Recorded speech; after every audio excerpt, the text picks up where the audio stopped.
Kilalanin ang mga teknolohiyang PhilRice yan. Mga teknolohiyang nagsisilbing gabay sa produksyon ng palay. Nariyan ang Palay Check System. Gabay sa pagpapalayan mula sa pagpili ng binhi hanggang pag-isinop ng ani. Palayamanan Plus. Sistema ng pagsasaka alinsunod sa planadong pag-iiba-iba, pagpapaigting at pagsasama-sama ng iba't ibang uri ng produksyon sa palayan upang magkaroon ng mas maraming produksyon at mataas na kita, karagdagang halaga ng mga produkto at mas maayos na pagbebenta. -1 element technique.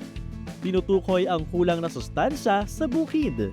Mayroon ding PhilRice Apps, LCC, Moet, Palay Check App at Bining Palay App. Ilan lamang ang mga ito sa teknolohiyang PhilRice yan.